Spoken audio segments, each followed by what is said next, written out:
Hi, everybody. Welcome to the live recording of the RIGHT TWIG Radio 2020.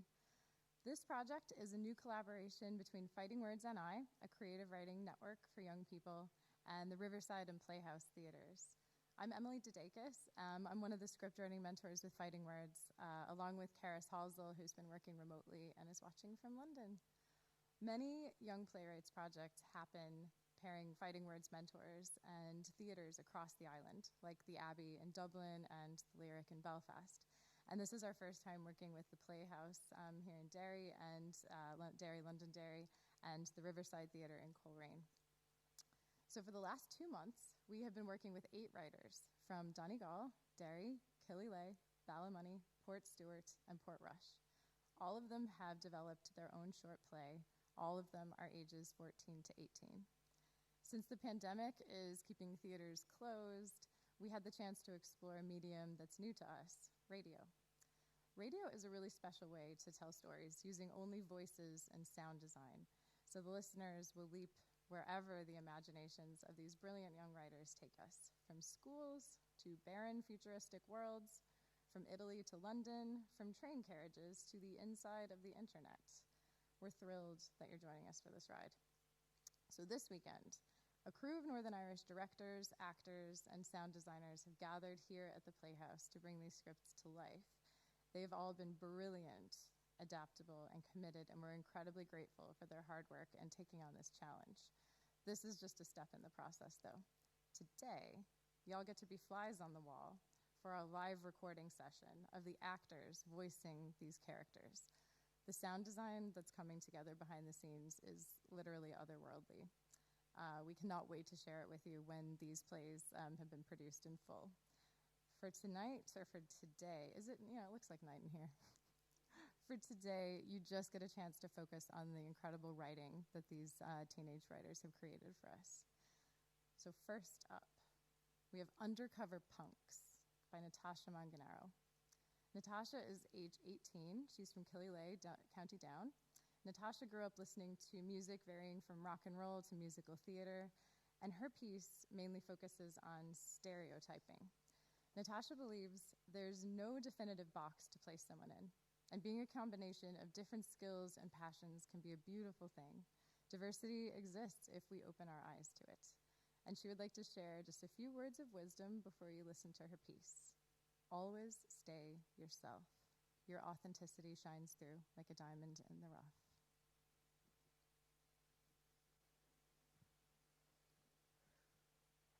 Ooh, this Hollister Hawaiian holiday body spray will smell absolutely heavenly. Hey, Rosa, what did you get? A headless Barbie? That's so lame. What are you, 6? And what's she wearing? A leather jacket and ripped jeans? What sort of a freak got you that? Hey, Rosa, where are you going? You don't want to be seen going over there. It will completely ruin any reputation I helped build you up. Seriously, Beth? Yes, seriously. If you go over there, you'll be the scum of the school. Nobody will ever want to hang out with you again. Are you even listening to me? Yeah, I hear you. Then why are you still going over there? Go be a freak for all I care. But remember what I said. I'm not good at presents, okay? So it was you then? Take a guess. So what? You here to make fun of the emo kid? The punk?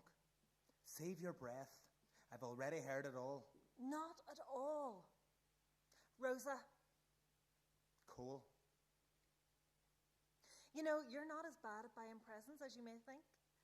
I actually thought it was pretty cool. You do? Yeah. And I saw the CD you just put on. You like the undertones then? What? Not all punks have half a shaved head of jet black hair and wear DMs. I guess. I'll tell you what. Meet me at around noon tomorrow in the cafe upstairs in Waterstones, and we'll get to know each other a bit better.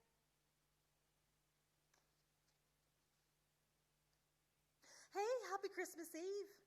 Wait, you're early. You expected me to be late? No, it's just... Of course. The girl with the long hair, curly blonde hair, and... I know that you'll think I'm some kind of fraud, a poser, but I swear I'm not. What? Society holding you back? So, what have you been up to since before I arrived?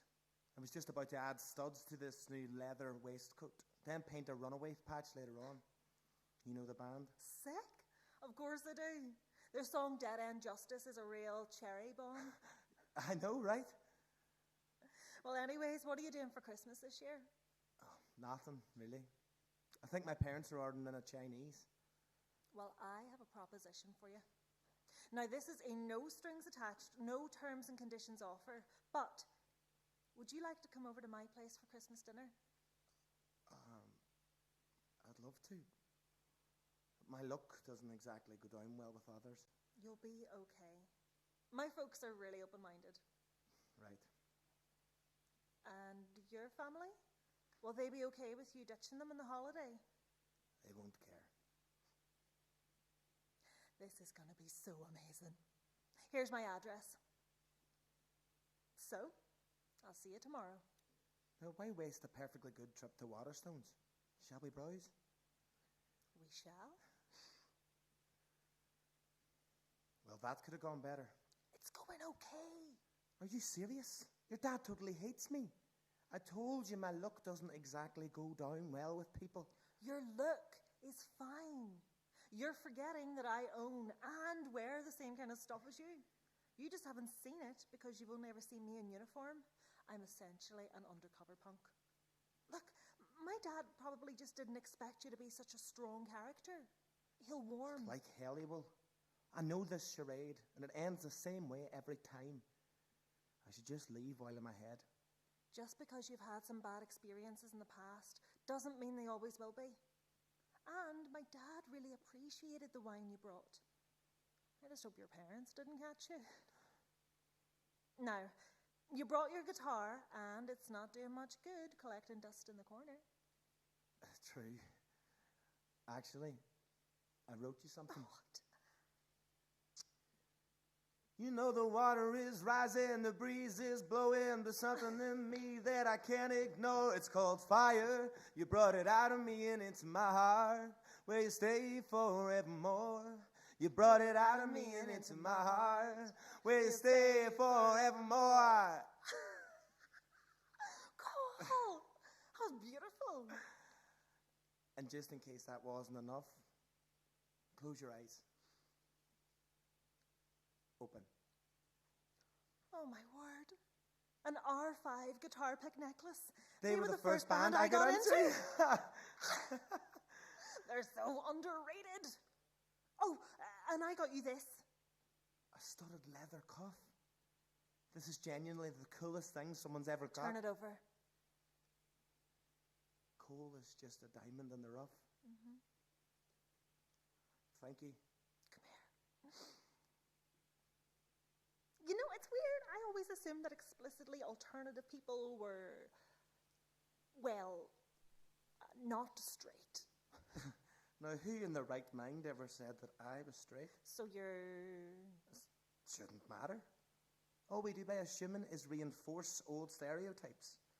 It's no different than me assuming your taste in music by your exterior, or assuming that you're straight by the fact that you look like the absolute epitome of a straight girl. I'm not... Like, honey, judging by the way you look at Lily Jane in class and the curiosity in me and my orientation leads me to believe that you're bi. Jeez. With a mind like that, you might want to think about becoming a detective. I'll consider the backup. And you? Oh, I'm as queer as every other rock and roller. Merry Christmas, Rosa. Merry Christmas, Cole. Hey, Beth, have a nice Christmas. Heard you had a pretty good one with Cole. What's the crack with you two? What do you mean? Like, are you two going out now, or what? The hell? No! For the love of all things good and evil, why can't a guy and a gal just be friends with nothing romantic going on in the background? Tell me, why? So, are you some sort of punk now? Oh, well, Or a queer? A dyke? Screw you. Forget about her. The farthest she'll ever get in life is her superficial beauty. Isn't all beauty superficial? Ours is different. We use our outward beauty to reflect our insides. Hers only reflects the latest trends. There's nothing real behind it. That's true. But did you ever go through anything like this? Take a guess. It's just, you seem so sure of yourself. And for the most part, you have no fear of being yourself. Rosa, I was like you once. The scared little 13-year-old who kept taking his earbuds out just to check no one could hear his music and make fun of him for it. Anytime I wore a leather jacket, chains, I would try and hide behind my fringe. You know, I used to believe in God. When I was a kid, I would have prayed and prayed every night that I would wake up and fit right in with the others in class. As you can tell, I stayed the same. Well, some may argue that God gave me the strength to carry on or some crap like that. What changed? I found the passion and power inside myself to be myself. No guy upstairs, just me and my soul. I told the world the exact same thing you just did. Screw it.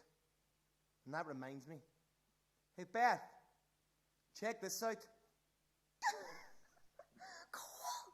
You can't just go around giving people the finger. Why not? Okay, well, maybe sometimes. She deserved it anyways. Do you ever notice how everything is so strict? Like, girls have to be gossipy and care about whatever's in Vogue magazine. And boys need to be emotionless, football-screaming jocks. But when you're alternative, the lines seem to get blurred. I love you, Cole. I love you too, Rosa. And now watch and wait as everyone around us makes assumptions that we don't even have the answers to.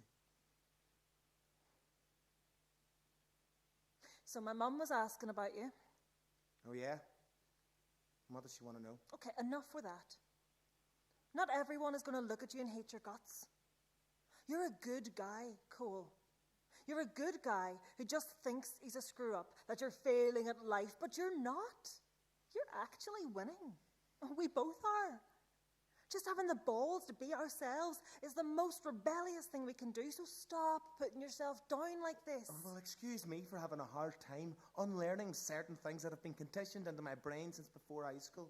I'm sorry that you've had to go through all that, Cole. People here, they're small-minded. And I know it's not right. And I can't justify it, but by giving in to their hate, you're letting them win. I'm trying. Living in a place that tries to squash every last ounce of creativity out of you can be stifling. I'm never going to change. But it doesn't change the fact I wish others would change their mindsets, even for a day. So what was your mum curious about? She overheard us singing at Christmas. There's an open mic night happening in the Black Box on Friday, and I know it's last minute. The answer is yes. And I want you to duet with me. What the hell? Cool. I don't sing. Just because over Christmas we were yodeling. You know what I mean. I don't sing. Not really. Yeah, right. You've the voice of a freaking angel, Rosa. Listen, I have sang in front of people once before, and it wasn't pretty. I I threw up under the wings before the show. I mixed up almost every line and lyric. I came in late. Afterwards, people barely spoke to me, and I've spent the past 2 years trying to rebuild some form of a reputation. And then you threw it all away just to be with me. It would make a beautiful love story. It certainly would, but another day, another time. Listen, I just don't feel like going through all that again. It won't be so bad if we do it together. And who gives a damn about a bad reputation anyway? Oh, screw it, let's do it. You're up. Let's go. Hey everybody, my name's Cole Campbell, and I'm going to perform 2 songs. The first is called You Unleash the Fire Within Me. Enjoy. You're not actually going to sing with them, are you? I mean, hanging out with them, well, that can be erased. But this would be ultimate social suicide. And why would I want to erase any of this? It's been amazing. Okay, I'm going to pretend you didn't just say that. What are you doing here, Beth? I miss my best friend, okay? The other girls in our class may as well be my minions. Let's go back to the way things were. Shopping days and gossip. Please. I'm not that girl anymore. But I never was either. You've done nothing but shame and degrade me for the last month. And this is the first time in God knows how long that I felt real. For this next song, I'd like to bring up to the stage the coolest person in the room. So, Miss Rosa Raven, come on up here. I'll see you around, Beth. And I hope you find who you're looking for. You know the water is rising, breeze is blowing, but something in me that I can't ignore. It's called fire. You brought it out of me and into my heart, where you stay forevermore. You brought it out of me and into my heart, where you stay forevermore. So, this has been fun. True. But where do we go from here? Who knows?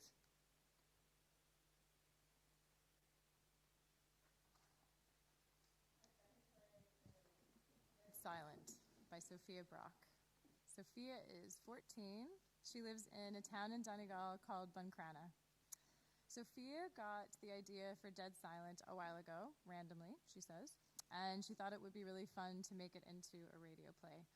One of the characters, Jenny, goes to the library after school with her friend Mike to help him study. But they find something that they weren't meant to. Or were they? Sophia hopes you enjoy it and thanks you for listening tonight.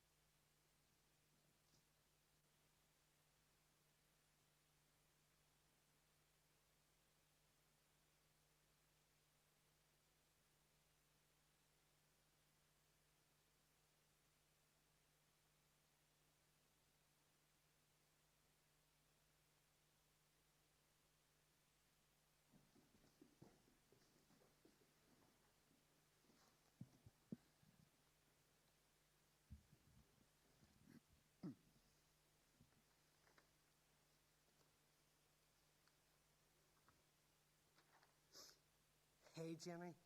Fancy seeing you here? Fancy seeing me at lunchtime. At the same table I'm always at.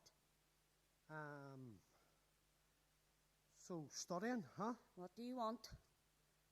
Can you help me study after school today in the library? I've a lot of tests coming up and... Again? I feel like you're always in need of study help. I don't know, Jen. I'm just stupid. No, you aren't. You just don't use your brain sometimes. Wow. Okay. That was meant to sound not as harsh. No, message received, Jen. Do you want my help or not? You mean you're actually going to help me? Yeah. Not like I have somewhere to be. Oh my God, thank you so much. I owe you one. Yeah, you owe me more like 100 by now. Yet, here you are. Still helping me. Do you want me to change my mind? No, sorry. Enjoy your lunch, Jen. Yeah. So, meet at the lockers after school. We can walk to the library then. The library? Yeah, Why there?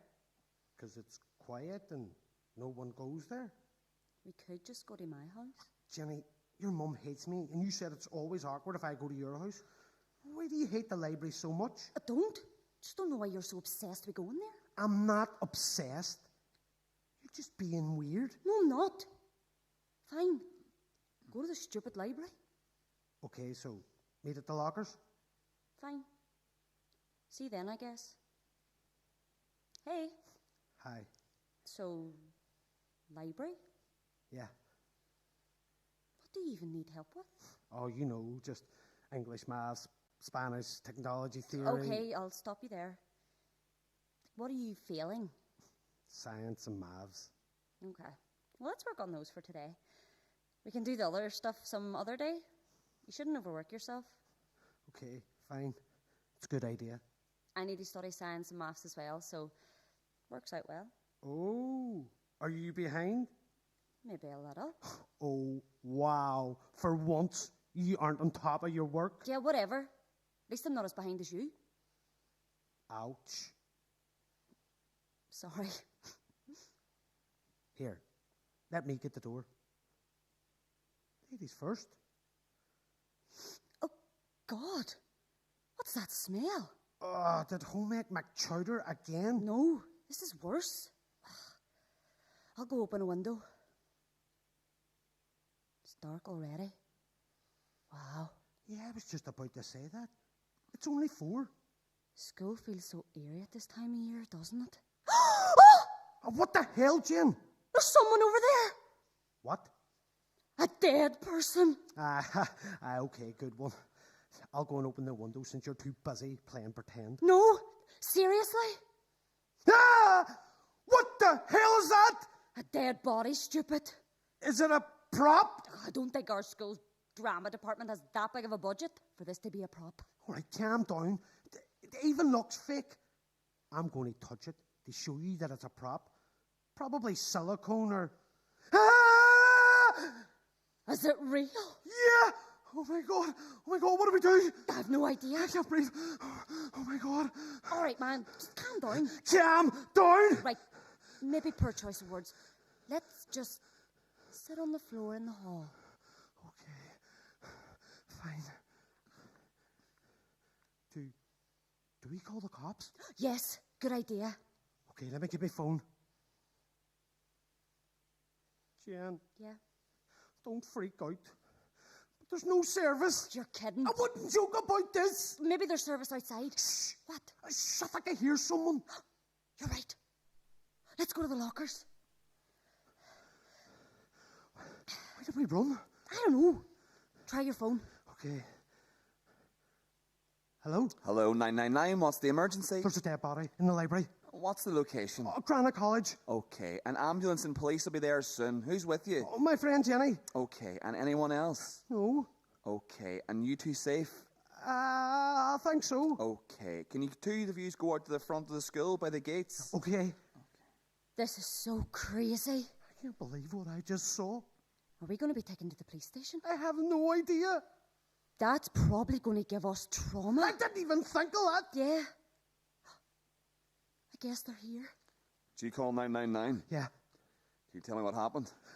Yeah, me and Jenny. You're Jenny. Yeah. Well, me and Jenny, we went to study in the library after school, and then we found a dead body. So you just stumbled across it. Exactly. Can you get in the car? You too, Jenny. okay. We'll call your parents, don't worry. That was weird. Yeah. Just going to drive you two to the station now. Are we in trouble? No. Well, not unless we find out something that says you two are suspects. You two sure are quiet, eh? We did just see a dead body. Is this an interrogation room? I thought they only existed in movies. Yeah, me too. I'm so nervous. Same. Like, I know we didn't kill that guy, but this is still terrifying. Yeah. I keep seeing the body in my head. Me too. Wait. Are we getting questioned? Are we suspects? Well, I mean, they don't have us handcuffed at least, so... Hey, this is just protocol, but I'm going to need you to take both of your fingerprints. Now, put your hands out. That was just terrible timing. Agreed. Like, my mum's going to be so confused when she gets a call from the police. Yeah, my mum's going to freak out. So I'm just going to ask you a few questions, all right? Did you phone our parents yet? Yes, they're on their way over. Mind who? Yes. Now, to those questions. Did you ever see that boy before? What boy? The dead body. Well, I didn't really get a clear look. Do either of you know who it might have been? I don't. Me either. Well, there was a knife beside the body. And your fingerprints are all over it, Jenny. I've never touched it, though. And yours, Mike, are all over the body. I didn't touch it. So you're saying someone planted your fingerprints and left the body there coincidentally on the same day you two go to study? That's what I thought. Your parents will be here shortly with their lawyers.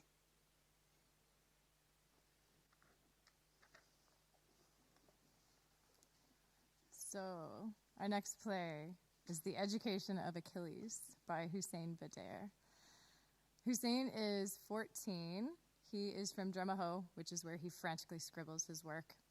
His first and latest work, The Education of Achilles, follows two detectives on their journey through a strange world, very much unlike our own. So far we've been in schools and coffee shops and the Black Box, so I'll give a little bit of context at the beginning of this one to start us off.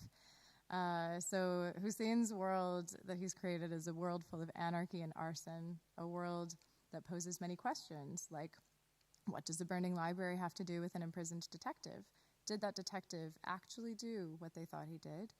And why does Detective Inspector Chiron use semicolons in day-to-day speech? We begin with humming, slow footsteps, bird chirping, faint roaring of fire getting louder over time. Quickened footsteps, a gasp, siren, helicopter blades whirring, cars rushing, a phone dialing, a phone ringing, being picked up, a beat, sigh, then it's hung up.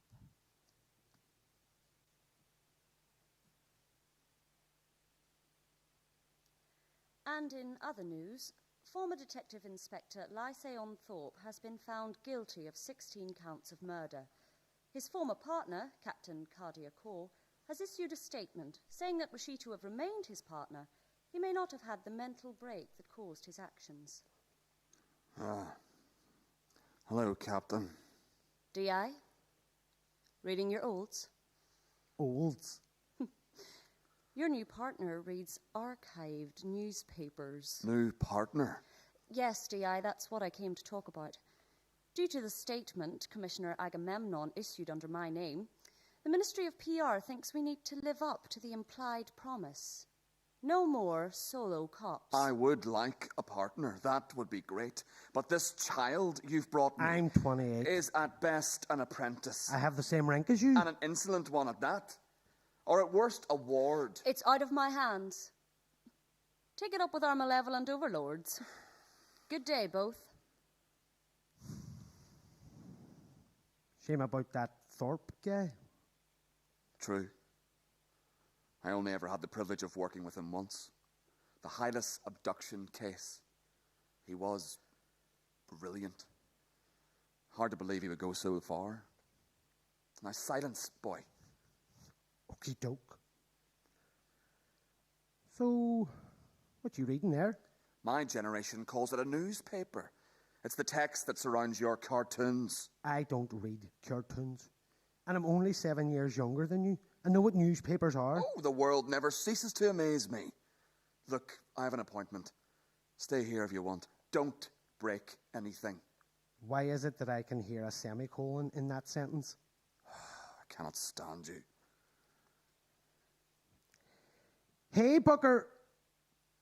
Oh, you're not there? Well, my things are great here. The people are, they're really nice and they seem very helpful.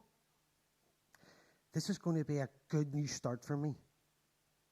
So, yeah. Tell Father called. Bye now. We have a 451B on Imperial Hill. I repeat, there is a 451B on Imperial Hill. The library is on fire. Does anybody copy? There are an estimated 6 people trapped inside. Over. I know. This place was my whole childhood. I suspect it still is. Are you trying to imply that this place is only truly destroyed if we don't find a way to remember it? Or that I am a child? I've led this horse to water. Must I make it take a gulp? Uncalled for. Anyway. I disagree. Your idiocy called for nothing less than that. Anyway. Can we get back to the task at hand? No. No? I see a spider. A spider? This repetition doesn't make you seem any less juvenile. Though I am significantly more mature than you, I have mild arachnophobia. Really? Spiders aren't even poisonous in this part of the world? No spiders are poisonous. Some are venomous, you cretin. Well, at least I'm not scared of spiders. Oh, shall I kill it for you? I'll kill you. There. It's dead. Want to get back to the case? Well, this is definitely paper ash. Oh, which rules out the possibility of the books having been stolen and fake ash planted. Somebody was trying to destroy information. How would they even get in? From what I remember, this place used to be teeming with security. Nothing flammable could get within a mile of the hull. Security was laxed due to lack of purpose when you were about 19. Lack of purpose? Who targets a library? I read about it just this morning. Your olds? My olds. Lysaon Thorpe has been found dead in his jail cell after being sentenced for 16 counts of murder. Hey, buckaroo! How-to-do? I refuse to respond to that greeting. And I refuse to change it. What do you want? I've complied a list of suspects sitting on my desk. What desk? You don't have a desk. I have an office, Chiron, right across the bullpen. Oh. Oh, I see.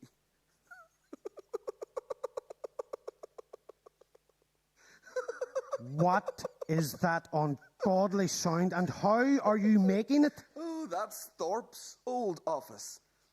The detective who worked there before him died in the line of duty. The one before her was framed for fraud and killed in jail before the charges were proven false. We call it the Cave of Curses, because ever since the founding of this precinct, someone in that office has experienced some degree of misfortune. Oh, boy. Indeed. And given your namesake's poor histories as well, I'd be careful near mirrors. Namesakes. Pearl. Balder D. Achilles. Both tragic heroes indeed. What does the D stand for, may I ask? Dash. Balder Dash. Balder Dash. Yes. Did your parents not love you? Stop it. What? Stop patronising me. I have earned your respect, and if not that, then by being human, I have earned your basic decency. Yet you have shown me neither. But what do you want from me? You've given me no credit for anything I have done since I came here last month. And you've treated me so terrible since the fire that I suspect you think I should be blamed for it somehow. Wait, shut up. How dare you? No, not shut up. Just shut up. What are cops known for? Superstition. You do think my office is hexed? Precisely. In this precinct, we're automatically suspicious of the detective in that office. But you didn't know I was in that office. I've no time for your pedantry. What if, I know this is a stretch, but what if Thorpe didn't do what we thought he did? But wasn't there an overwhelming amount of evidence against him? All of it was circumstantial. If somebody else committed those murders, it's not a stretch to say they might have threatened a jury. But what does that have to do with the library? See, I was reading something in my olds the other day. Now, I only glanced past it, but here it is. 9 years ago, the Public Filing Act was introduced. All police files under the Act are stored in the library for anyone to see. Oh, of course. All the evidence would be there. Who else could have committed the murders, though? That I am uncertain of. Of that, I am uncertain, actually. It's a preposition, so... Oh, no. What? We have to leave now. What? Why? The only other person whose schedule aligned with Thorpe who would have had access to the murder sites was... Hello, boys. You shouldn't have been looking so carefully.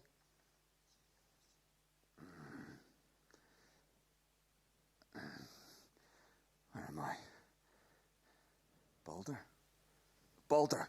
I'm here, Chiron. Where we are is a different question, though. And not one that'll be answered. Do you mind if I just air some things out right now? 'Cause, boy, I'm stressed. I'm really just drowning. You won't get away with this. I already have. This isn't over yet. No, not in a figurative sense. I've committed this exact same crime before. What do you think happened to Thorpe? So it was you. Yes, it was me. How shocking. He put it together. I'd imagine so. Thorpe was a genius. No, he wasn't. The man was an imbecile. All his solves came from me, or one of the other detectives. Do you want to see what he's listed as in my contacts? Huh? Defective inspector. Nice. Nice. Nice. Why did you do it? Oh, the contacts thing? Well, you see, his title is Detective. Why did you burn down the library? Oh, that place was asinine. Storing police evidence next to comic books? Those files should have never left the precinct. Those comics should also never have made it to print. Why did you kill the first 16 people? Easy. They were murderers, but there wasn't enough evidence to form a case against them. So, I gave them the punishment they deserved. When you kill a killer, the number of killers in the world stays the same. Yeah, but I killed a whole bunch. The number goes down by 15. Damn. That is sound maths. I suppose Thorpe connected the dots? Yes, indeed. And now you two shall add to that, masterpiece of pointillism. Didn't have to be like this. Boulder. Yes, D.A. Ajax, Scamander, Chiron. And I thought Boulder Dash was stupid. Well, at least I don't read newspapers for the cartoons. Shut up. You with your olds.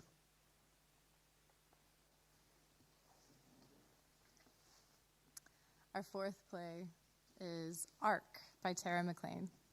Tara is 14. She is from Balmoney, County Antrim. Tara has always enjoyed theater, whether watching it or being part of it. She is part of the Riverside Youth Theater and adores acting and being with other kids who share her interests. She's always loved to write, and from a very young age, she would spend her free time writing stories and making comics. She's never written anything for an audience before, so she says she was apprehensive about applying for this course, but is very grateful that she did, and she feels it's been an amazing experience.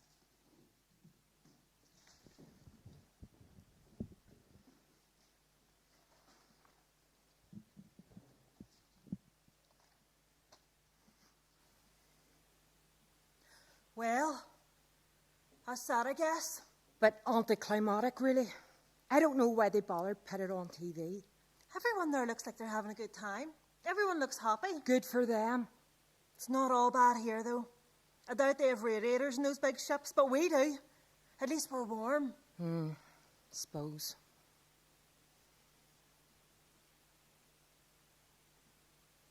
What do we do now? I say we sit here, drink ourselves to death. There's not much else we can do. On that note, pour me another glass. Oh, don't be like that. Besides, I'm saving the rest for when it's our turn to go. A celebratory kind of thing. Really? What? Just don't hold your breath, okay? We still don't know when that'll be.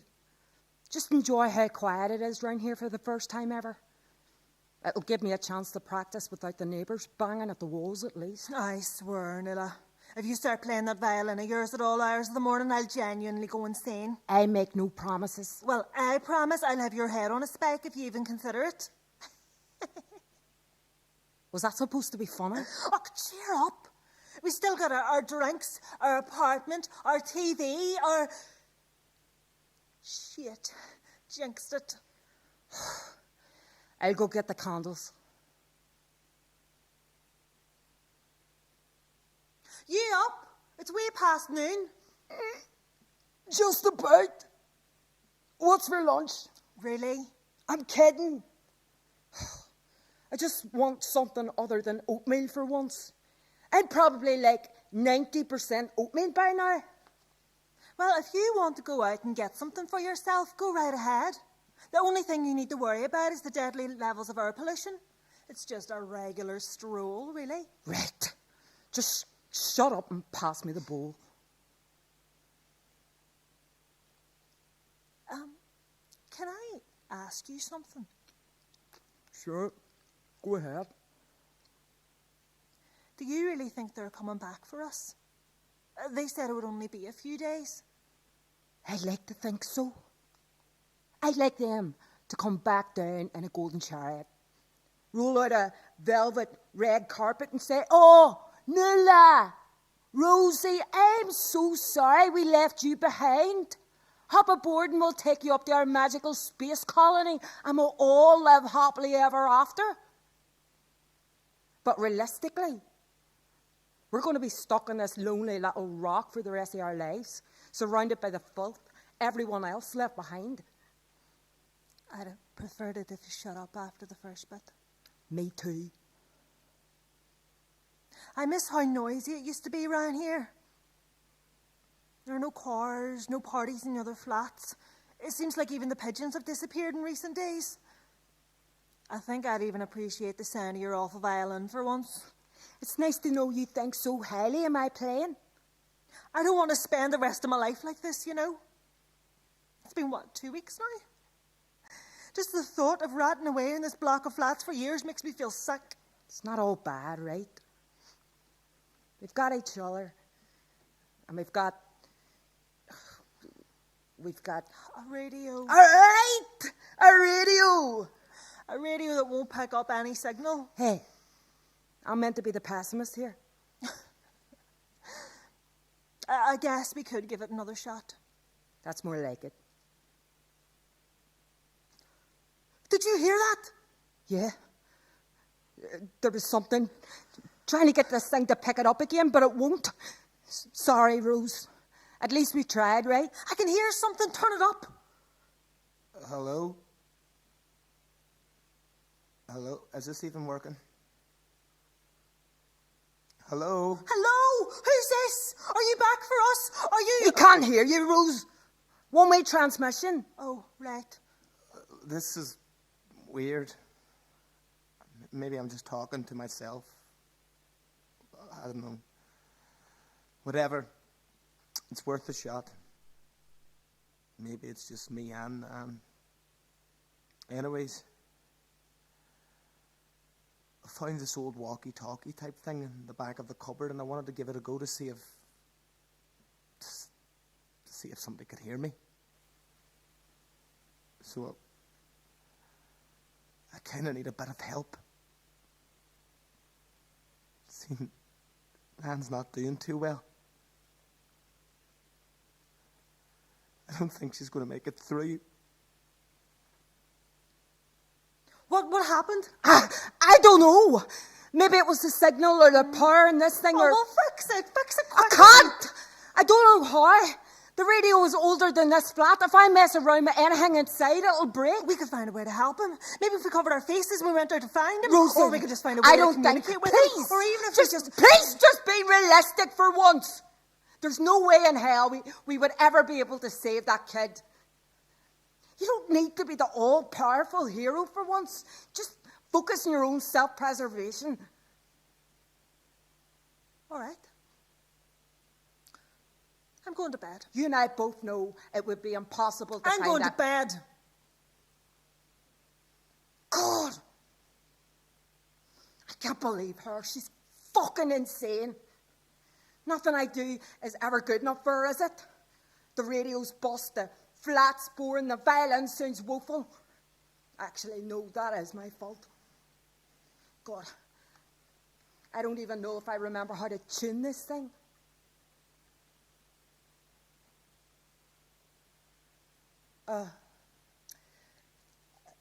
Hey, you're awake? Mm-hmm. Making breakfast? Yep. Oatmeal and honey today. And honey? What's the big occasion? Why should you care? I thought you hated honey. I do, but we need to preserve what we can. I felt like having honey today, so I had honey. I don't see what your problem is. Drop it. You're looking very well put together for 8 in the morning. How long have you been up? Not long. You're still mad at me, aren't you? I wouldn't say that. I'm just getting everything together. Why? I cleaned the whole place just a few days ago. I'm going out. I'm going to find the boy from the radio. No, you're not. And why shouldn't I?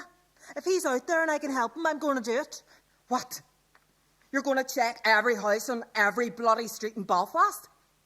You have no idea where he lives, or if he's even in the city in the first place. What if he and his grandmother are only a few minutes away? Maybe he's from East Belfast. And we're on the west side, Rosie. He's probably further out, miles away. I know he's from round here. I could even just go out for a short while. I'm certain I would find him. And then what? Take him back here? I don't know. I don't know, okay? I just need to get out. Then go for a walk down the halls. Find a stairwell to sit on. Don't be so stupid. The amount of pollution in the air outside will kill you before starvation does. Well, what are you planning to do here? Keep the windows shut and live on canned food for the rest of your life? I wish you all the best, Nuala. Rosie? Rosie, don't do this. Please, I didn't mean it. Look, I know you're just standing outside, aren't you? I'll walk out to the hall and... Rosie, this isn't funny anymore. I'm sorry. Please, just... You're out there, right? God. All this because of your radio. I shouldn't have picked up that stupid thing in the first place.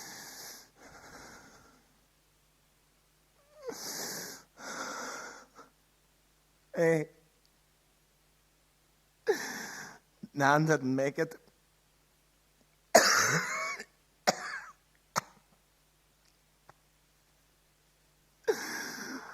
I ran away last night. This can't be happening. Someone to stay with. Just for one night. Then I want to see her in the St. Derry, then... And she's wandering around Belfast. It's only been a few hours.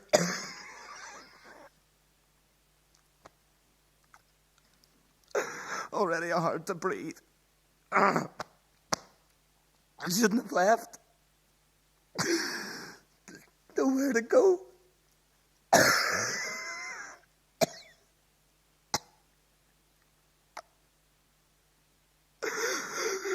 All the houses are locked.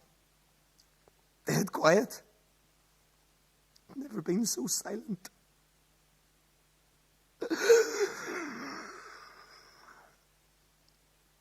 All sign of the times, I suppose. Tis, isn't it? I can't believe I'm talking to your radio. I'm as bad as Rose. And he's gone again. He doesn't sound much older than 15. If pollution affected him that quickly, same thing's going to happen to Rosie, isn't it? How could you be so stupid? It really is just me then. Just me. Nuala, I'm sorry I left, but they came, and I had to come back for you, and Rosie, no time for talking, we need to go now. What? What's happening? Are you okay? Can you breathe all right? They came back for us. They came back. Why should I believe you? You left without any intention of coming back. Just take my word for it. I don't have time to... You didn't find the boy, did you? I found others, adults and children, all waiting to be saved. And the waiting's over now, isn't it? But he isn't going to get saved. He's not going... Look, we really need to go now. Everyone's standing outside, waiting for us. Please. All right. I'll go. But come on, Nuala. It's our turn to go. So you're obviously getting a taste of these. I think there's some amazing mysteries opening up that you'll be able to hear everything in full when we release the full radio plays. Okay, our next play, Noob, by Tommy Capper. I almost said that wrong. Tommy Capper. Tommy is 14. He lives outside Ballymoney, in the middle of nowhere. Just eat, don't deliver there. Tommy's life ambition is to live within walking distance of a spar shop. His writing never gets too serious. He has an eye for random detail. He once wrote a school essay on Hitler without mentioning the war. Did you know he was a vegetarian? Tommy's play is Noob, where a child goes into a foster home because he killed his parents. He wants you to know it's funny. He promises. People are very rude on here. Just remember, I can return you if you can't grasp simple concepts. Tread lightly on the whole Foster thing.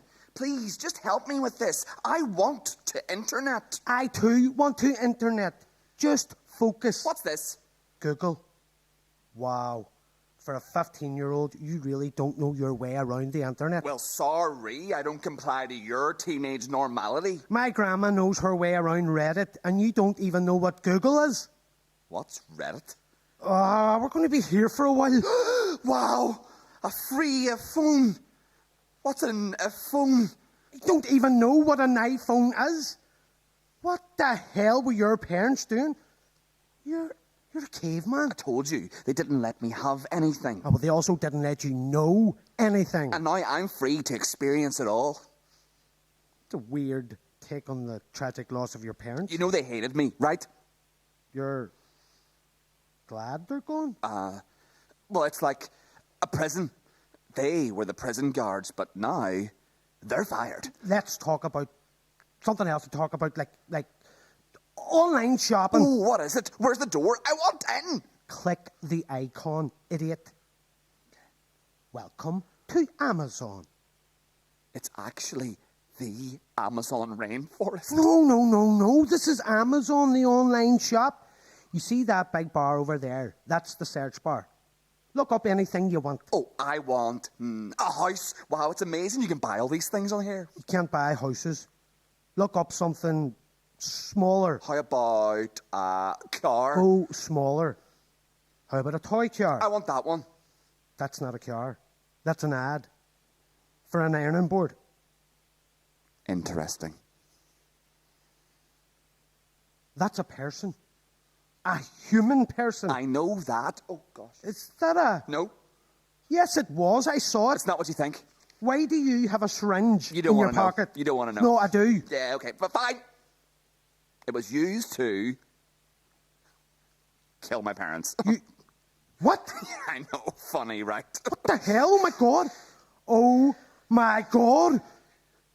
You killed them? Yeah, and Don't you tell anyone else. I swear to God, you're a murderer. if you say so. I can't believe this. I don't get it. They deserved it. You little noob. I thought that was only for the internet. And I thought killing was only for insane people. Can we move on? No, we cannot. Well, I am. I'm not insane. I don't want to be trapped anywhere. Wow, look, it's the crazy guy with insane thoughts. Look, guys, he's going to kill someone. I think everyone heard that. And You can get in trouble. let's go. Yeah, please. Are you angry?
first, so I don't seem suspicious.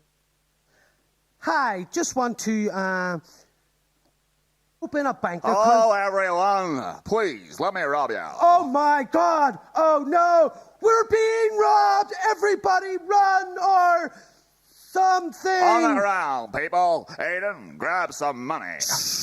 You don't know me. What? Yes, I do. Now get some cash so we can stop a generic fast food place. I really want to try it. Generic fast food place is for people who don't rob banks. Jesus, sorry. Let's not rob the bank. Let's rob generic fast food place instead. I'm not robbing the frickin' bank or generic fast food place. Please. Jerry, get out of here. Fine. Good. So meet you at GFP. Sorry, folks. Jerry. Wait, I'm not very healthy. Shows. How are you so healthy? I did exercise when I was locked in my room. Duh. Oh. Welcome to Generic Fast Food Place. Are you ready to order? Well, I might get the double generic burger with fries and fizzy chemicals. And I will have the double generic burger with fries and fizzing chemicals. Yeah? Yeah. Oh. This tastes like shit. Ah, what's not good about processed meat or Well, cheese? it just tastes bad. What did you eat before you killed your parents? Bugs. Dirt. The wall. That's nice, I think. Honestly, the door tasted better than this crap. Don't eat it then. No. Right. What now? We could rob a bank. No! Only a suggestion. We do still have several pages to go. How about a musical number? Hard pass. Okay, but I think we should stick to one scene for the last few pages because we've been all over the place. Pun intended. Well, it would be nice to not have to run around after you. What are you doing? Nothing. Jerry, I can see that you're stealing straws. Why do you want those crap hipper straws? Come on, let's get out of here before you find the cash register. What can I say? I'm a rascal. We need to go somewhere you can't annoy everyone around you. Welcome back to my room. What are we doing here? The internet? Oh, can I order more things on here? Even better. Video games! Here's a fun game where you won't rob a bank or kill your parents or be mentally unstable. Trash beetles! Sounds like garbage. That's the spirit. Now you play this game while I call the police to have them take you away. Okay, you do that. Hello. I have a deranged, slightly very stupid 15-year-old killer in my house. Are you safe? Oh yeah, he's playing video games. Sir, we don't have time for fake calls right now or ever. Goodbye. Damn it. Hey, Aiden. Someone called me, Just a sec. Your mom never loved you, and she told me she hopes you die in a hole. Hi, Aiden. What are you doing? What are you typing? Let me see. Never. Your mom never loved you, and she told... Gary! Is that bad? No! Oh, good. And you're fat. Gary, for God's sake, can you not insult this child over the internet? What can I say? I'm a rascal. And now I'm stuck with you. What was that? I said you suck. Wow. Cruel. Right. If I'm stuck with you, I guess I have to face the facts and try and fix you. What's that? I said you're a noob. Can you stop insulting me? Oh, I don't like it, so I shouldn't do it with others. Yeah, that's where I was going with that. The story's almost over. We're running out of page space. What, will your heart stop when we reach the end? No, don't be an idiot. Now just help me end the story. Well, how about you become my personal butler? Can I not? Well, you wanted an ending? Here you go. How about in the end, our adventure was about me accepting reality and becoming a better person? A better person who tried to rob a bank. Well, at least I didn't call them Oh, so that's the story. Who are you talking to? The audience, idiot. Right, yeah, I'm the idiot. Call me when the shuttle lands. Hey, everybody. Sorry we lost you for a second there in the sound, but great to have you back. We are going to go into our next play, Not the Role I Wanted, by Jack Dickinson. Jack is age 15 from Port Stewart. Jack loves everything about theater and music, from Shakespeare to Tim Minchin. Jack sings and plays a little piano, ukulele, recorder, and guitar, as well as enjoying drama and writing. He lives by the sea with his parents and 2 brothers and is home educated. In his play, Not the Role I Wanted, we are taking a trip to a youth theater festival in Italy. Jack is interested in how people act under pressure and in how the coronavirus has pushed a lot of people into strange situations. He's heard that you should write about what you know, but he would like me to emphasize that the characters in this play are not based on his friends from Riverside Youth Theater. Much.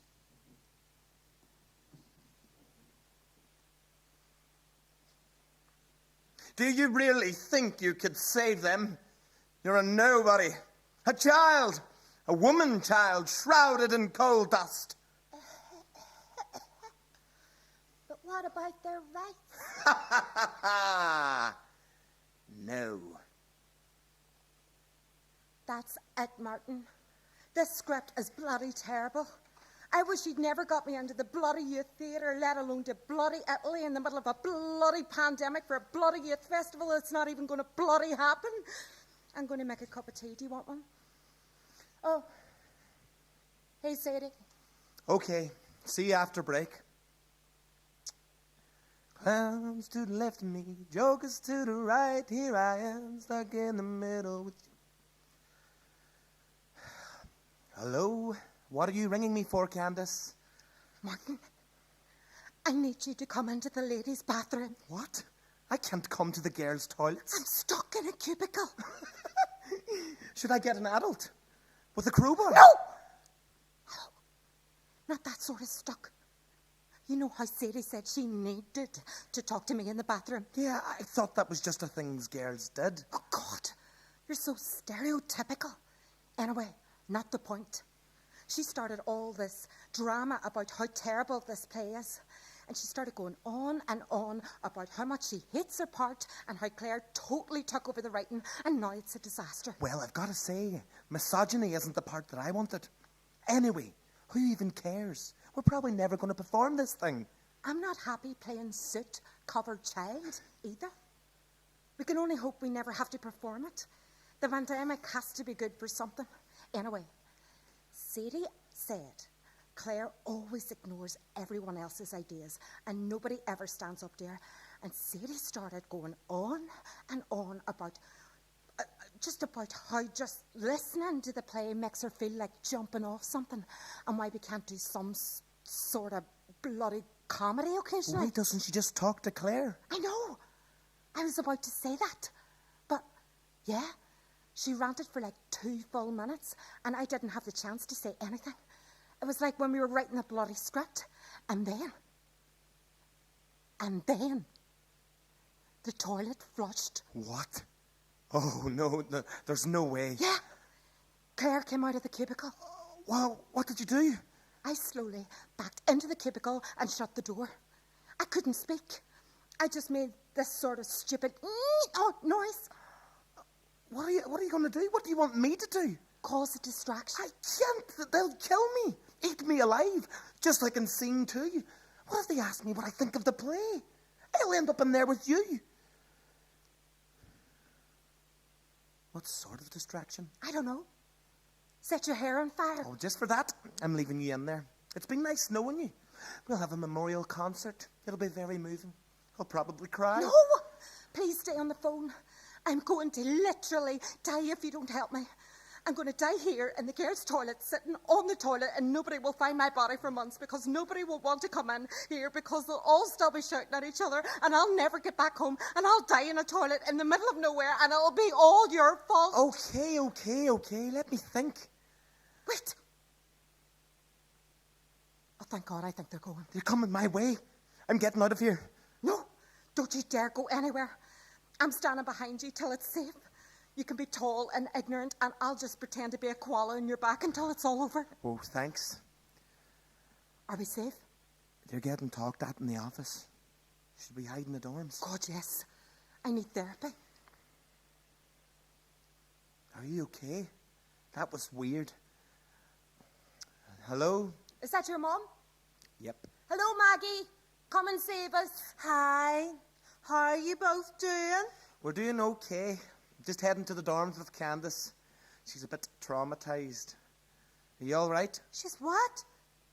Aye, we're okay here. The snake is missing you, I think. How are the others? People are a bit stressed out.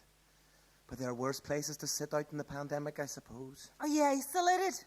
Are you safe? Is everyone feeling healthy? Well, we're definitely isolated. We haven't been anywhere. Everything's got cancelled. Okay. It's just that it looks like Italy is in some big trouble. I don't want you being there any longer than you have to be. Well, I don't think we really have much choice, Mum. But we're in the middle of nowhere, so there's no one to catch it off. It's the stress that's going to get us, not the virus. Oh, it doesn't sound like much fun there, poor love. Can you get supplies? You can't buy flour or pasta here. Everyone's gone crazy. Have you got toilet paper? We're fine. I'll have to ask Candace about the toilet paper. Oh, yes, Candace. What's that about the toilet paper? Oh, nothing. Candace is always fine.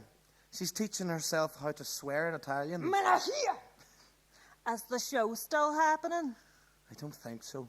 We're still rehearsing, though. It's better than bickering all day. Oh, is everyone still freaking out then? Yeah. Tom thinks he's got the virus. Claire and Sadie are at each other's throats. Jane tried to pierce Ben's ear and got blood everywhere. Anna's on the phone all the time, and I don't even know what we're doing here.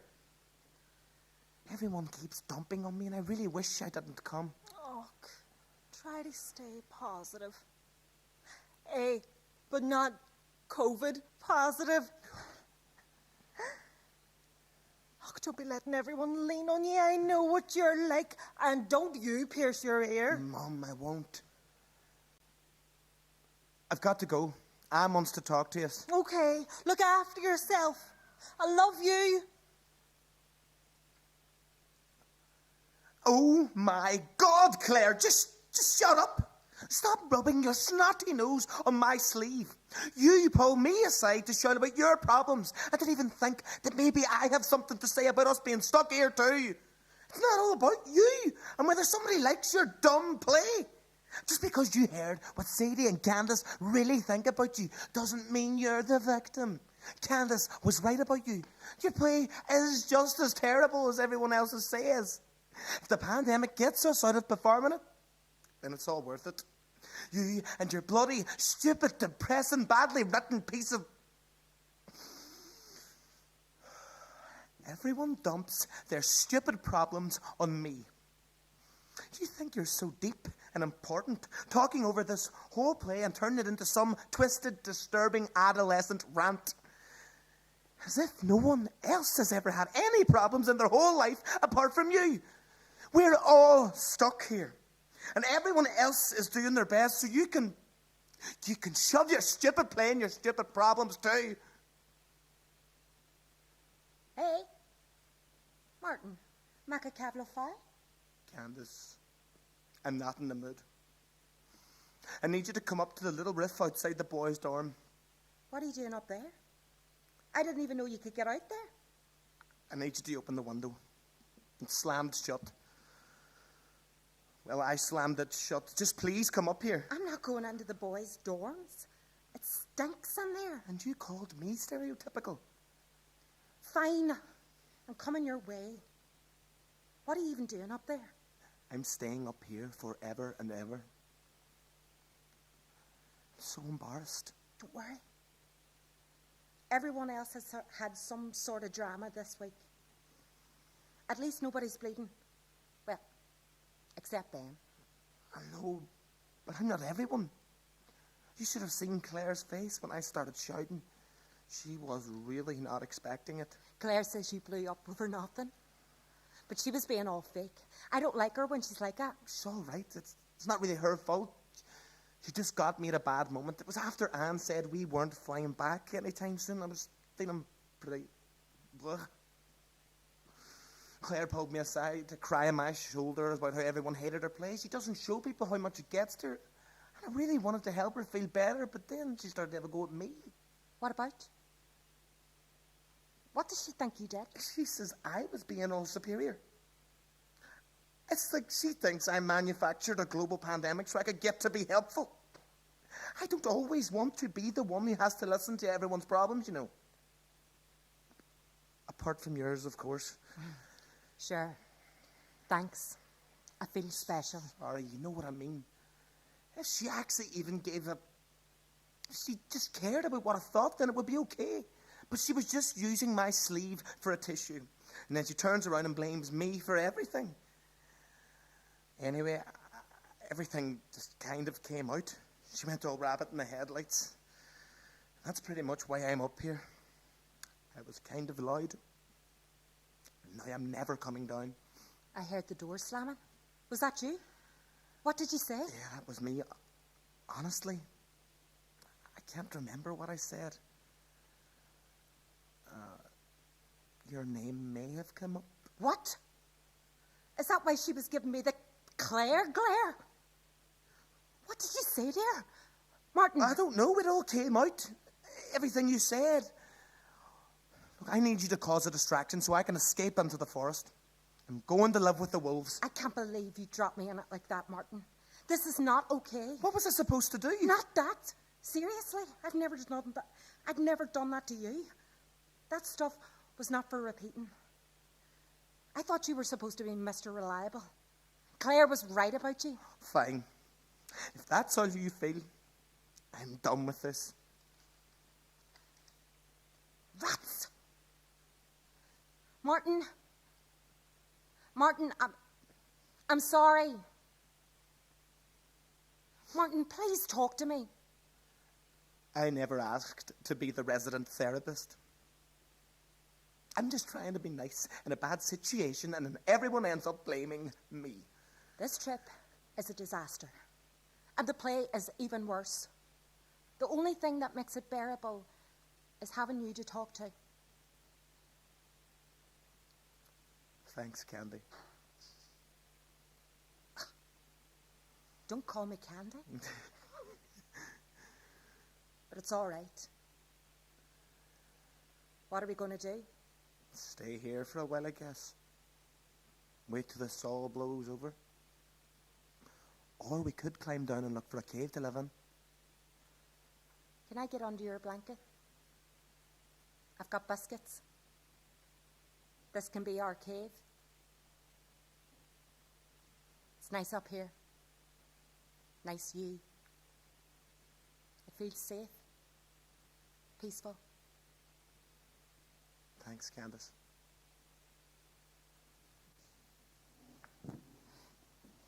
Flip. So our next play is Ticket to Freedom by Rachel Wilkinson. Rachel is 14. She's from Portrush. She's a year 11 pupil at Dalriada and, amongst other subjects, is studying English literature and drama at GCSE. She's had an interest in writing from a young age and has written many fictional stories from age 7 till now, so that's half her lifetime. This love of writing stems from being an avid reader and having a big imagination. Before beginning this workshop, Rachel didn't have much experience in writing outside of stories for her own entertainment. Rachel comes from an acting background and has performed in both youth and local amateur productions, working with old texts and devising new ones.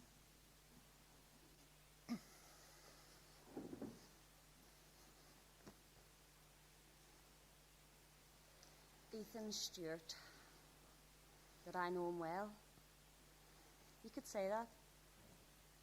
I sat beside him one day on the train, and we got acquainted. He was reading his book, and I guess we followed its story, but in our own way, of course. Everybody aboard this train must have a valid ticket. Sorry, excuse me. Can I sit here, please? Yeah, sure. No problem. Thank you.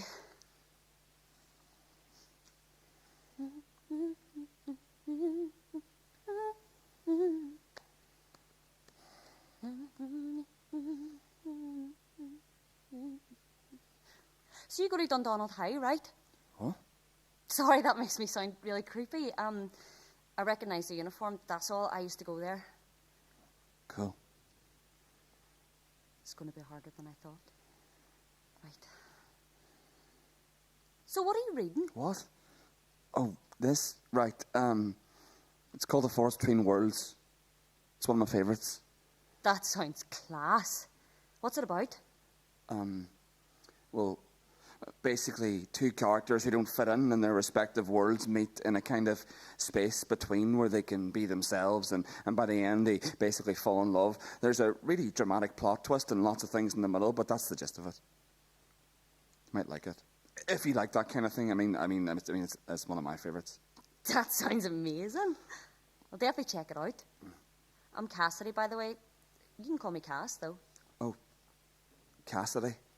Nice. I'm Ethan. My auntie's neighbour's cousin's dog is called Ethan. That's cool. Sorry, this is my stop. See ya, Cassidy. Oh, okay. Bye, Ethan. Will I see you tomorrow? Maybe. We spoke every day on the way to and from school. Mine was an academy on the other side of the city. His the local comprehensive. Sup, nerd? May I sit? Does it really matter what my answer is? Wow. Okay. And to think I even got you your usual iced mocha? Rude. Why, thank you, Cass. So what's the crack today? Nothing. Nothing out of the ordinary. Nope. Same old, same old. Is that another bruise? Oh, this? Right, yeah, fell off my skateboard round the city centre the other day. No biggie. Ethan, I thought we'd established that you are a terrible liar and should just stop trying. Not that bad. Oh, lighten up, gloomy. If you won't tell me about your day or what happened, truthfully, then I will have to bore you with the tales of the trials and tribulations of an outsider Belfast Royal Academy.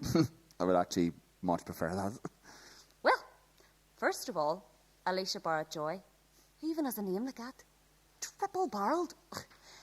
Anyway, so she comes up to me and she's like, You know, I've always dreamed of just being free from all this. You know what I mean? I can see a vision as clear as day as of me, but not the tired and weak me, a strong and happy me. I am standing at the edge of a cliff, arms outstretched. The wind is hitting me in the face, but I don't care. And I can hear the waves crashing beneath me, but I have no thoughts. It's just freedom, pure and simple bliss. wow. That's beautiful, Ethan. Neither of us really fit in at our respective schools, both outcasts, different. Him more so than I originally thought.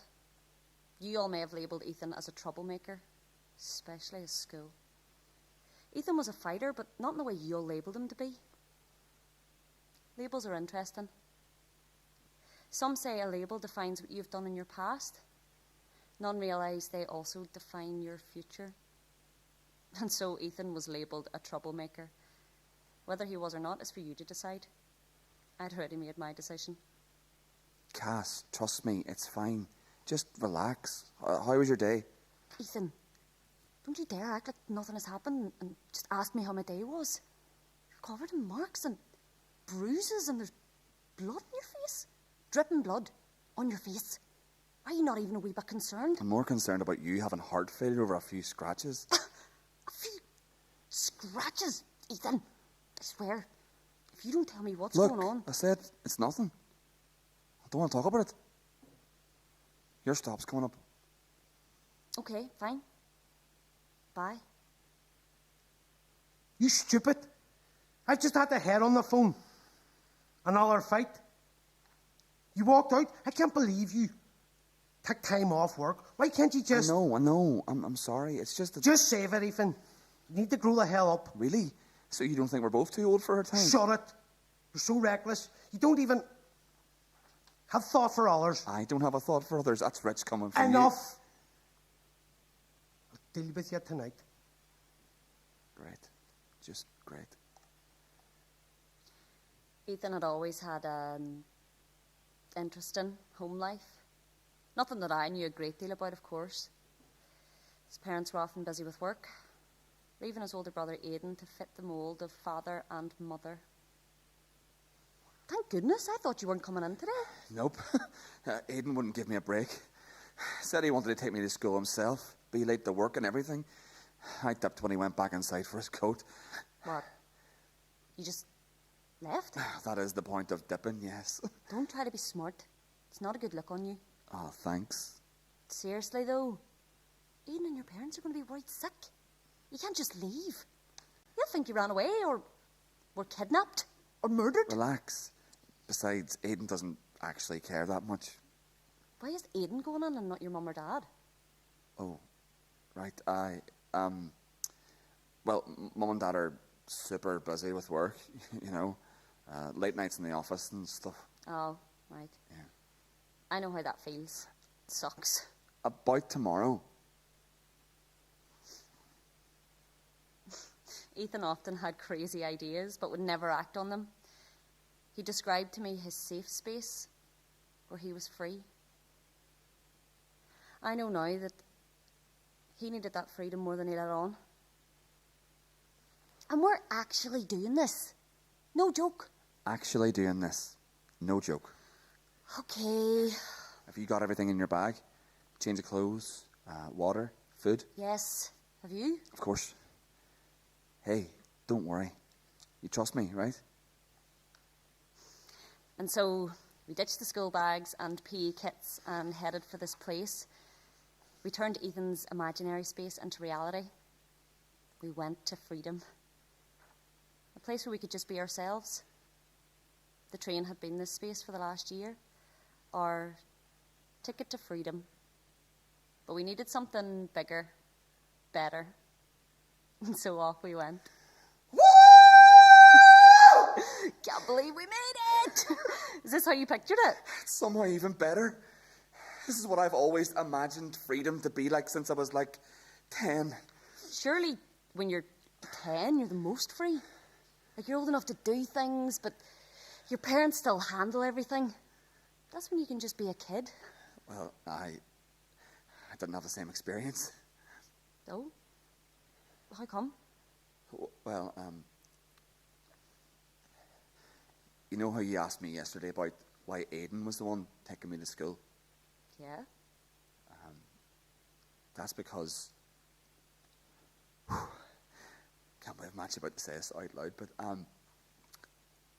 in the weeks after my 10th birthday, Mum left us, and then Dad didn't come home from work. Sorry. I didn't mean to just drop that on you. It's just, you're the first person I've ever told, and probably the only I ever will. Ethan, I'm so sorry. It's not your fault. Aidan and I both knew it was coming. The first memory I have is bottles smashing, shouting, and Aidan cuddling me in a separate room. Flat walls are thin though. I heard everything. Didn't know what any of it meant, mind, but I knew it was bad. And since you were 10 and Aidan 14, it's just been the two of you. Just us, that's right. But surely your school or social services or some would have done something. No, they never found out, and they still don't know, so just don't tell anyone, please. It's only 1.5 years till I'm legal, so... Come on, Cass, I mean, we've made it this far, and... What do you take me for? Of course, I won't say anything. I just wish you'd told me sooner. Me too. I don't know whether it's me being on this cliff or what, but I feel just how I always dreamt I would. Strong. Happy. Free.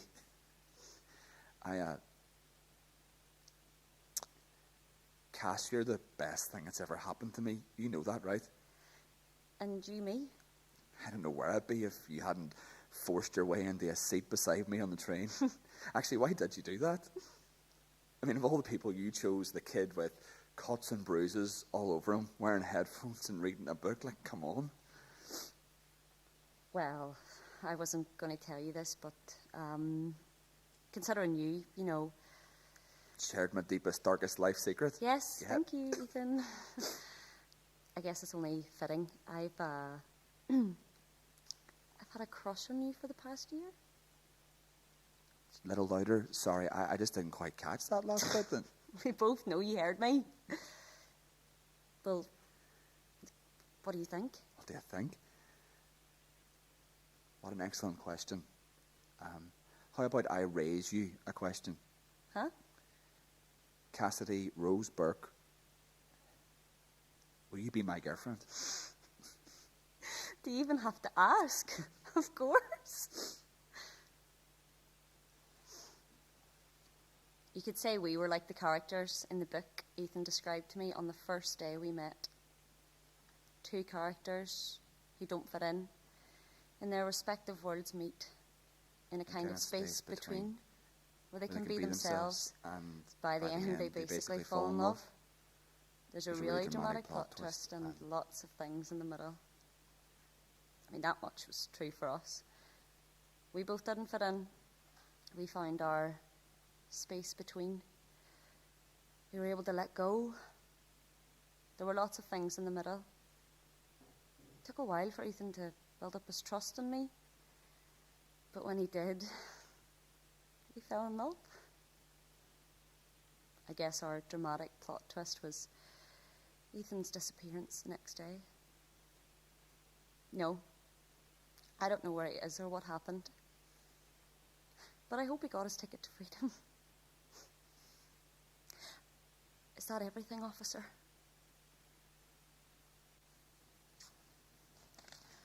Our final play is Taking Flight by Ronan Hegarty. Ronan is 16 and he's from Derry. Ronan is interested in history, politics, drama, and music. His play, Taking Flight, follows Tom and Sophie, a father-daughter duo who are still recovering from the death of Sophie's mother, Rose, who was an army medic killed in Afghanistan. When Tom and Sophie become separated just before they hear of a nuclear bomb threat in London, the pair have to race against the clock to reunite.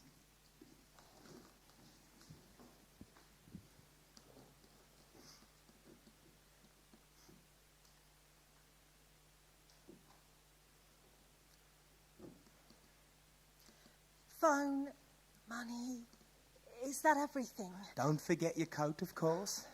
It's almost September. Don't want you freezing to death. Oh, God, why did I let you go on this trip?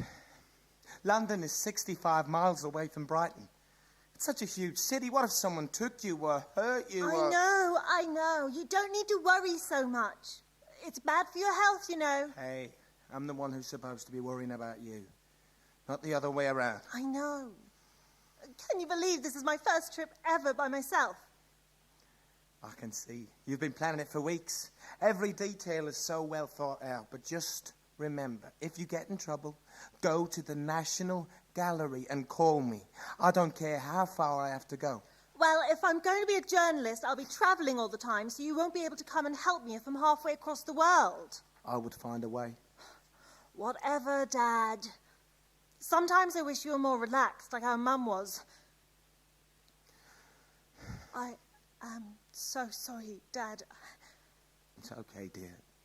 It's just, you know what today is, don't you? Of course. It's been 6 years since... Yeah. Now, make sure you've eaten up all your lunch so you're not hungry.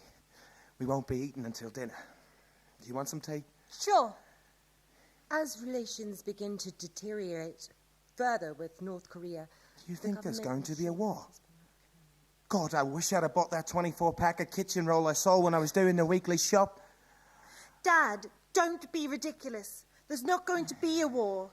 These politicians, they're all bark and no bite, and they're smart enough to know that war isn't going to help anyone. If we don't end war, war will end us, remember? No, sorry. I've been a bit distracted lately. I know. Until today, you've barely even listened to me for weeks. Oh, I'm sorry, Sophie. Since Mum died, you've been like a shell of yourself. You have to move on. It's what she would have wanted. I'm trying. I really am. Well, try harder. Mum might be gone, but I'm still here. It's like when she died, she took you with her, leaving me all by myself. I didn't mean to make you sad. It's a hard time for both of us. I know that. No, you don't. How would you know how I feel when you never take the time to ask? I have to go now anyway. Jordan's probably already there. I don't want to keep him waiting.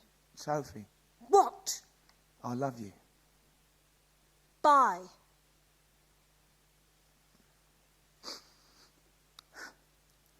Hey, Jordan.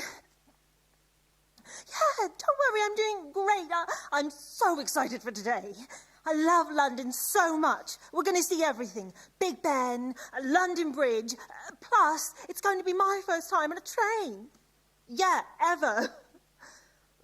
Well, maybe I went on one with Mum when I was really young. Yes, I'm fine. Are you crazy or something? Of course there's not going to be a nuclear war. Why is this the only thing people are talking about? I'm sorry, Jordan. War is just a touchy subject for me because of what happened with Mum in Afghanistan. Thanks for understanding. I'll meet you at the station. See you there. Bye.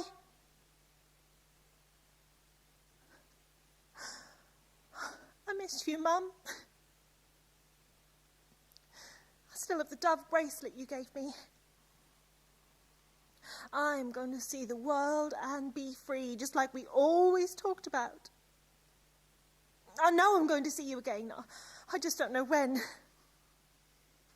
I wish you were here. Nothing's going to happen to Sophie. She's going to have fun. She's her own woman now. She can make her own decisions. Isn't that right, love? Oh, I need something to take my mind off this. Breaking news. North Korea has declared war on several countries. That can't be us, right? Including Japan, China, Germany, and the United Kingdom. Oh, my God. Hey, Jordan, where are you? Haven't I heard about what? Did you just decide not to turn up for no reason? What don't I understand? That you stood me up before our big trip? I have to go. My dad's calling. Must have forgot to take the pepper spray he expects me to carry around with me 24/7. You better have an explanation when I call you back. What now, Dad? Sophie, thank God. Sophie. Why are you calling me? Are you on the train yet? No, not yet. Thank God. Sophie, you are in serious danger. Jordan better get here quick. Oh, my God, here's the train. Should I go without him? Sophie, are you even listening? Sophie, what was that? Dad, the stupid phone is so old, it's barely picking up any signal. I just got on the train, so there's no turning back now. What? Sophie, please, I need you to tell whoever's driving that train to stop at the closest station and do not go to London. Can you hear me? I love you, Sophie. I hope you know that. The government is going to attempt to negotiate with the North Korean government and have advised against any civil unrest. Civil unrest? My only daughter is on a train to be blown to pieces. I have to get her to come home now. Think, Tom, think. How can I get to London before Sophie does? You know what, I'll just have to drive. I've got my phone, my coat, my wallet. I'm going to save her, Rose. I swear I'll do whatever it takes. She's going to be a journalist, going to Egypt, then Russia, then Peru. She's going to see the world, just like you wanted her to. Where is everybody? I can't believe Jordan just ditched me like that with no explanation. This is so out of character for him. This is more like the kind of stuff Dad does.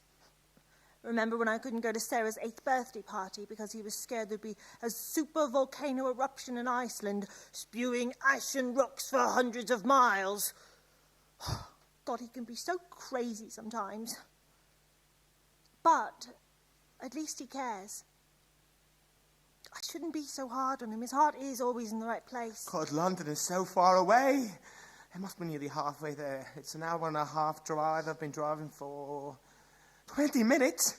Government's officials have now updated their advice as they learn this nuclear attack may be a larger threat than they previously anticipated. How could it get any worse? A bomb has been confirmed to be on its way to London, and it is expected to arrive in the next few hours. What? The government are advising civilians to remain calm and to not block the roads. The threat will be dealt with before it reaches British airspace, as leading scientists believe they can defuse the threat by sending a deionizing wave in its direction, causing it to lose energy. And what if that doesn't work? The scientists are certain that this method will be effective, so those inhabiting the southeast of the country are advised not to panic and to remain indoors. So some scientific crap is meant to stop a nuclear bomb dead in its tracks. This isn't going to work. Sophie, I'm on my way. Let me check if I have any signal. That's strange. I wonder what that's about. Excuse me, do you have any signal? Yeah, me neither. Thanks anyway. I might as well relax. Let me see if I have any signal again. Oh. Maybe I'll just listen to this stupid portable radio Dad made me bring. At least it came in handy for once. An emergency alert. A nuclear bomb. Oh my God, Dad was right. I should have listened to him. I feel sick to my stomach. Right. What would Mum do? She probably had this all the time in Afghanistan. She must have been the best army medic they ever had. She was so selfless in everything she did, especially when she saves the little girl. I need to tell. Excuse me? I just heard that there's a bomb headed for London. We have to stop right away. We're already here. Oh, where did Dad say to go? London Eye, the Tower Bridge. That Big Ben up ahead. Now, how am I going to find a 15-year-old girl in a city of 9 million people? I wonder if she even listened when I told her to go to the gallery. Why didn't you wear that neon yellow raincoat like I told you? Oh, my God. Sophie! Dad! Dad! I got on the train and Jordan wasn't there and I had no service and then he saw what happened and I know. Don't worry. It's time for me to finally look after you like a parent should. But what if we're too late? What if the bomb diffusion doesn't work? What if... Oh, for the love of God, Sophie. No more what ifs, right? That's my job. That's my thing, remember? Oh, I've missed you, Dad. I never went anywhere, Sophie. I love you. Oh, I love you too. You did it, Dad. We're going to get out of here. I'm going to be a journalist and I'm going to travel the world with you. Who won't want me with you, dear? Some old man holding you back. But I do. And we're going to be happy again and... Dad, why is the sky turning orange? It didn't work. What are we going to do, Dad? The bomb went off. There's no good in panicking. Take my hand, Sophie. What? Maybe we could drive away from it, or we could outrun it to... We wouldn't. No one escapes war. You're going to see your mum again, Sophie. Together again? Yeah. Close your eyes, Soph.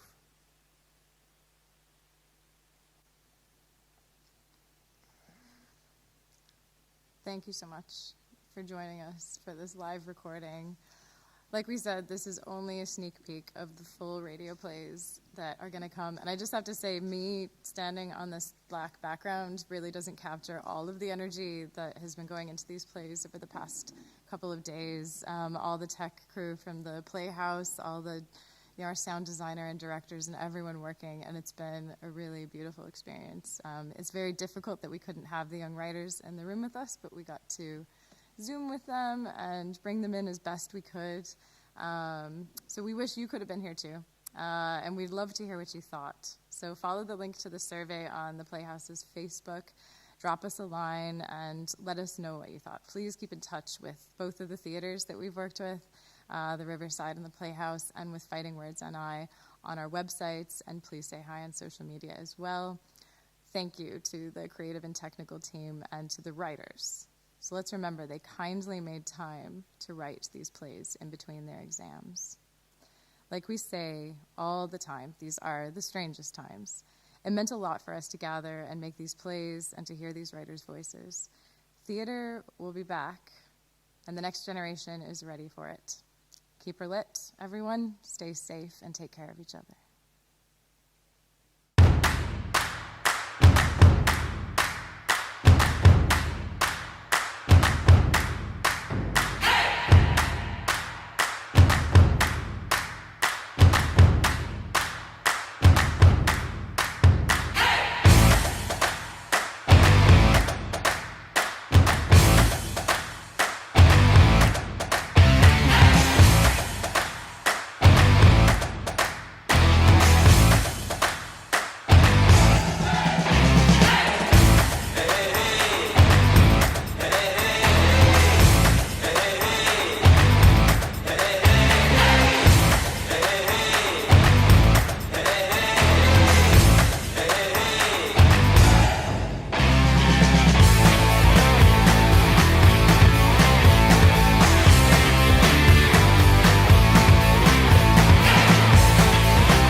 The Army have said throughout the day that they hope to use minimum force, but 3 hours after the procession began, this has ended up as the worst ever confrontation between the Army and the Catholic people of the Coleraine and Bogside.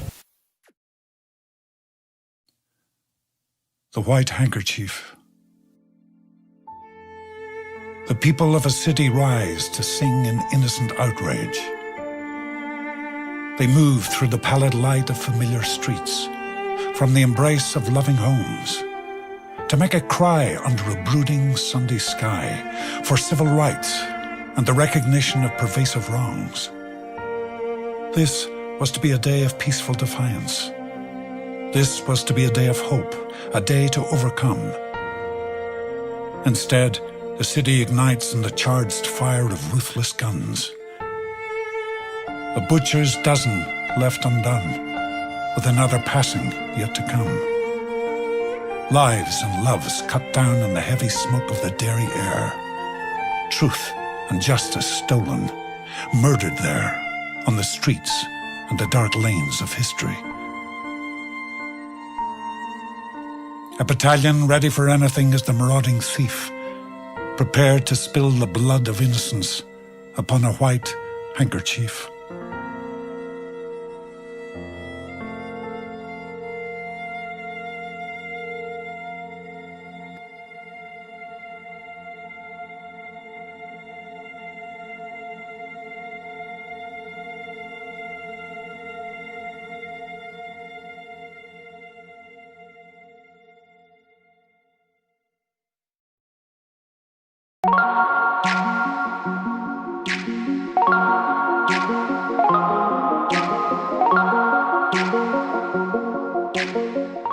She is not a she. She is a he. Rachel is no longer Rachel. Rachel, I am led to believe, hasn't been Rachel for some time. But who am I? A silly old woman who didn't even notice as her daughter disappears and is replaced by this.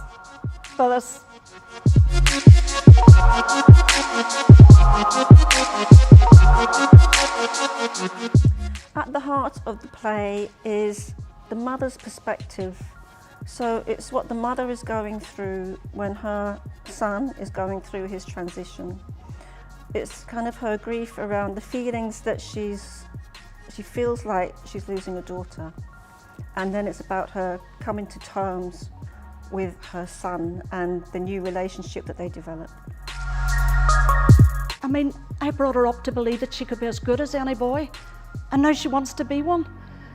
She's leaving me, Maggie, and I just want her back. I want to be able to open the back door and shout Rachel and see her coming running up home from school all excited to tell me about her day. I want to be able to open the bedroom door and see her lying there sleeping because she's a teenager and after all, that's all they do. I want her to graduate again and in that blouse with her hair down over her shoulders. I just want her back, Maggie. I want my daughter back. Well, my character is Gwen, and she's the mother of Rachel, Toby, in the play. She's a feminist. She's very passionate about her beliefs, and she goes on a lot of protests with her lifelong friend, Maggie.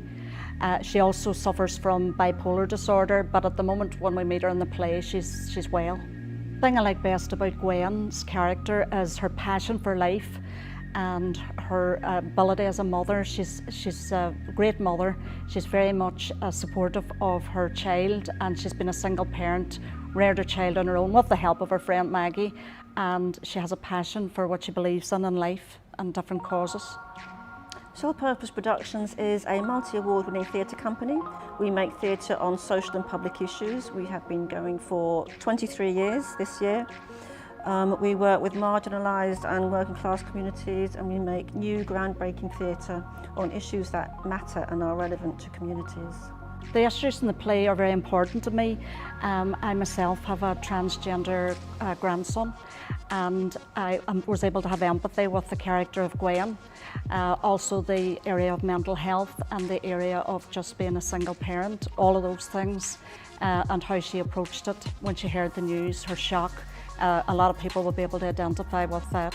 I think it's important that we live in a society that can support and be open to and understand and accept these transitions. What I would like the audience to learn is to be able to identify with people, to have empathy for people who are meant to be the way they're meant to be. The play is a dark comedy. There's lots of humour in it, and you'll get a lot from it. It's interesting, it's funny, and it's unusual. I think you'll enjoy it.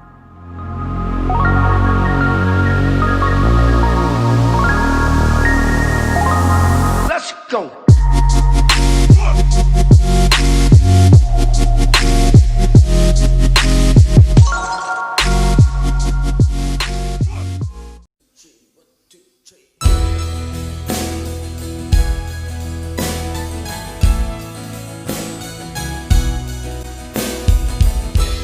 Hello, this is Mick here from the Druids folk group, and it's been a tough year with the COVID-19 situation all across the island and across the world.